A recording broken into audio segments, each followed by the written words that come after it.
Russia Ukraine war और eastern maritime corridor के operational होने की वजह से आज इंडिया रशिया के क्रूड ऑयल का सबसे बड़ा खरीदार बन गया है और उसने 2024 में चाइना को भी पीछे छोड़ दिया है। Because of new eastern route India ने शिपमेंट जो है अपना बढ़ा दिया है रशिया से, जिसकी वजह से जो कॉस्ट हैं वो लगातार घटती चली जा रही हैं। Promises to boost India Russia trade relations as well, India और रशिया के ट्रेड रिलेशंस जिसकी वजह से लगातार बढ़ते जा रहे हैं। मिड 2024 में इंडिया ने चाइना को सरपास कर दिया है as the largest consumer of Russian crude oil. Right, इसके पीछे रीजन क्या है? इसके पीछे रीजन है मैरीटाइम ईस्टर्न कॉरिडोर, जो चेन्नई से मलाक्का स्ट्रेट होते हुए सीधा व्लादिवोस्तोक तक जाता है। ट्रेडिशनल रूट जो था वो मुंबई से पीटर्सबर्ग था, उसकी जो कॉस्ट थी वो ज्यादा आती थी क्योंकि ट्रेवल टाइम ज्यादा था। नए कॉरिडोर ने कहीं ना कहीं 16 दिन की बचत करवाई है और साथ ही साथ जो लॉजिस्टिक्स कॉस्ट है उसको भी काफी कम कर दिया है। The route cuts shipment time to 24 days. जो ट्रेडिशनल रूट है हमारा उस पर 40 दिन लगते थे लॉजिस्टिक्स में, शिपमेंट में इसमें केवल 24 दिन ही लग रहे हैं। Reducing cost and boosting trade in crude, coal, LNG and fertiliser. जितना भी बल्क शिपमेंट है वो अब इसी रूट के थ्रू होकर जाता है। Fertilisers strengthening economic ties and India's energy security as well. The operationalization of the Eastern Maritime Corridor (EMC) between Chennai and Vladivostok is a transformative step in India-Russia trade relations. इसकी वजह से transit time कम हुआ है। मैंने आपको बताया कि जो डिस्टेंस लगभग 8,500 नॉटिकल माइल्स की हुआ करती थी वो आज लिमिट हो गई है अप टू 5,600 नॉटिकल माइल्स। मतलब 40 दिन में जो डिस्टेंस कवर की जाती थी वो आज केवल और केवल 24 दिन में कवर की जा रही है। इसकी वजह से कॉस्ट में भी बड़ा इंपैक्ट पड़ा है, टाइम सेव हो रहा है, डिस्टेंस कम कवर करनी है। राइट, ट्रांसपोर्टेशन कॉस्ट भी कम है। The reduction in travel time directly lowers fuel consumption, और जब फ्यूल कंजम्पशन कम होगा तो अपने आप ट्रांजिट की कॉस्ट कम होती चली जाएगी। इससे इसका क्या सिग्निफिकेंस है, इसका क्या इंपॉर्टेंस है हमारे ट्रेड रिलेशंस में? तो इससे हमारी जो एफिशिएंसी है क्रूड ऑयल शिपमेंट की वो बढ़ती है। Right, large ships carrying crude oil which form the bulk of imports now take only about 12 days to travel at cruising speed between Vladivostok and Chennai, further reducing logistical expenses. साथ ही साथ cost effective root है bulk commodities के लिए और savings भी बढ़ती हैं। इससे सेविंग्स क्यों बढ़ी हैं? क्योंकि रशियन क्रूड जो है उसकी डिमांड हर जगह नहीं है। जब से रशिया यूक्रेन के साथ वॉर में इन्वॉल्व हुआ है तब से रशिया के ऊपर स्विफ्ट में सैंक्शंस लगे हुए हैं और वेस्टर्न कंट्रीज रशिया से क्रूड ऑयल को परचेज डायरेक्टली नहीं कर रही हैं, ना कर सकती हैं। राइट, इसीलिए इंडिया सबसे बड़ा बायर बन गया है रशियन ऑयल का। इंडिया इस क्रूड ऑयल को परचेज करता है, क्रूड ऑयल की रिफाइनिंग करता है और उसकी रिफाइनिंग करके यूरोप में बेचता है। राइट, तो इंडिया इससे काफी ज्यादा मुनाफा भी बना रहा है।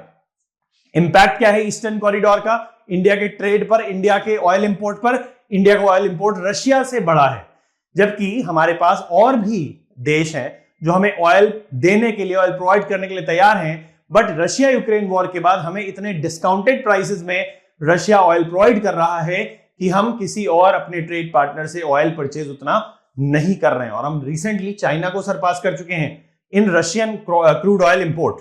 Right, the shorter transit time and reduce cost make Russian crude more accessible, economically viable for Indian refiners. There is shift in crude oil suppliers. हम देखें वेस्टवर्ड हमारे जो ईरान हो गया, ठीक, इसके अलावा सऊदी अरेबिया हो गया, ऐसी कई सारी कंट्रीज हैं जो हमें ऑयल प्रोवाइड करती थी। बट रशिया यूक्रेन वॉर की वजह से उनकी लगातार कॉस्ट बढ़ गई है with respect to Russian crude oil. ठीक, तो रशियन क्रूड ऑयल हमें आसानी से मिल रहा है। हमारे रिफाइनर्स रशियन क्रूड ऑयल को प्रेफर कर रहे हैं, उनको ज्यादा से ज्यादा रशियन क्रूड ऑयल चाहिए जिससे कि वो रिफाइन करके उसको यूरोपियन कंट्रीज में बेचें और उनका जो मार्जिन है प्रॉफिट का वो बढ़ता चला जाए। राइट, इसके अलावा there is reduced dependency on traditional routes. Mumbai to Saint Petersburg का जो ट्रेडिशनल रूट था उस पर हमारी जो डिपेंडेंसी है वो कम हो रही है because of EMC, eastern maritime corridor. इससे इंडिया और रशिया की एनर्जी टाइज और ज्यादा स्ट्रेंथन होती हैं। इंडिया रशिया एक ट्रेडिशनल ट्रेड पार्टनर है। ठीक है, ऐसा नहीं है कि कभी भी रशिया ने हमारा साथ छोड़ा है, हम ट्रेडिशनल ट्रेड पार्टनर्स रहे हैं। इससे हमारी जो एनर्जी टाइज है और ज्यादा स्ट्रॉन्ग होती है। Even with declining discounts on Russian oil, the cost advantages of the eastern corridor sustain high import volumes. चूंकि अब वॉर कहीं ना कहीं थोड़ा धीमा पड़ रहा है। इसकी वजह से हम देख रहे हैं कि लगातार जो डिस्काउंट है रशियन ऑयल पर वो कम होता जा रहा है। बट फिर भी ईएमसी की वजह से हम ये देख रहे हैं कि जो रशियन ऑयल है वो हमें बाकी सारे ऑयल से सस्ता पड़ रहा है आज भी। ठीक, there is support for India's energy security. India energy का थर्ड लार्जेस्ट कंज्यूमर है। After US, after China, India comes the third, right. तो इंडिया की जो एनर्जी सिक्योरिटी है उसका पूरा का पूरा जिम्मा रशिया ने अभी ले रखा है। There is support for India's energy security. साथ ही साथ there is leverage for strategic bargaining as well.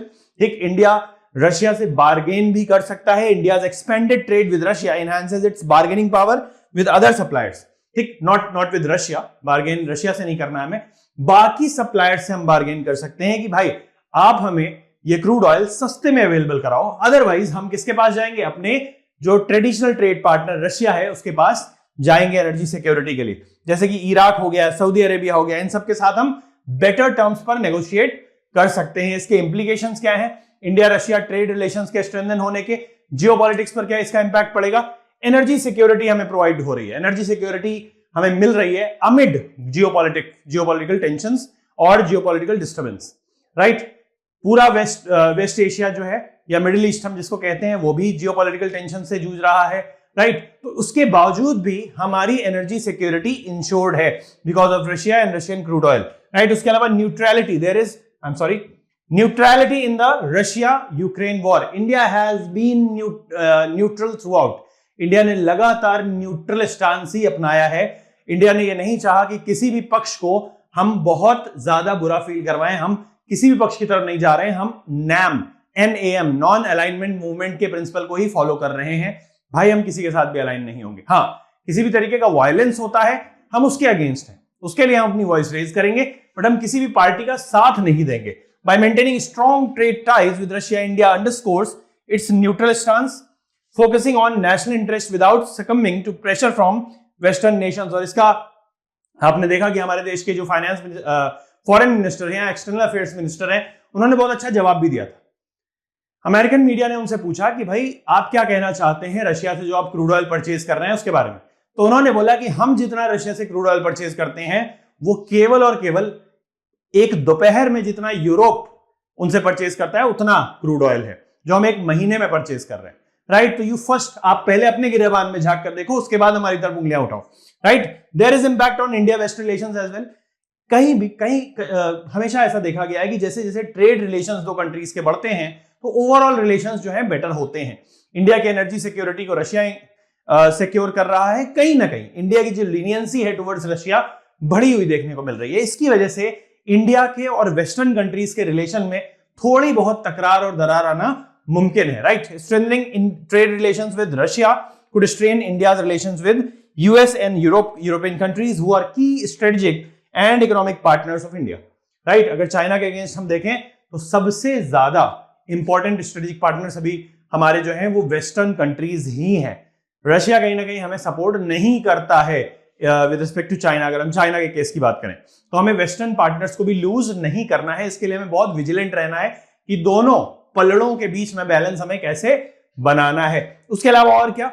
There is strategic balance with China also.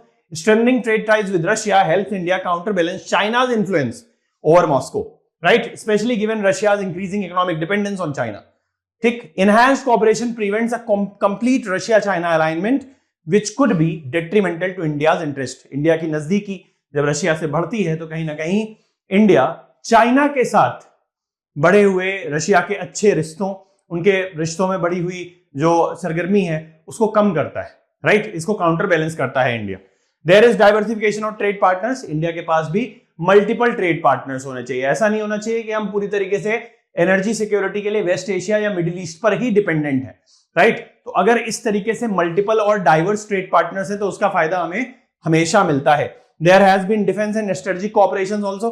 ठीक, strengthen trade ties complement India Russia defence cooperation including arms imports and nuclear powered submarine projects, correct. तो ये एक important topic है, ये एक बहुत बड़ा geopolitical change है, ट्रांसफॉर्मेशन है, जहां पर India major crude oil purchase कर रहा है फ्रॉम रशिया, इतना ज्यादा कि वो चाइना को भी सरपास कर चुका है। इससे रिलेटेड एक मेंस का क्वेश्चन मैंने यहां पर दिया हुआ है क्योंकि इंटरनेशनल रिलेशंस पर इस तरीके के क्वेश्चंस आपसे पूछे जा सकते हैं कि भाई इंडिया ही जो रिसेंटली ट्रेड टाइज डेवलप कर रहा है रशिया के साथ, उसका इंपैक्ट हमारी और वेस्टर्न पार्टनर्स, जो वेस्टर्न कंट्रीज हैं, उनकी ट्रेड टाइज पर या बाकी सारे जियोपॉलिटिकल रिलेशंस पर क्या पड़ेगा। द क्वेश्चन इज, हमें बताना है कि strategic and economic significance of the operationalisation of EMC, eastern maritime corridor, इसका रूट मैप आपको क्लियर होना चाहिए।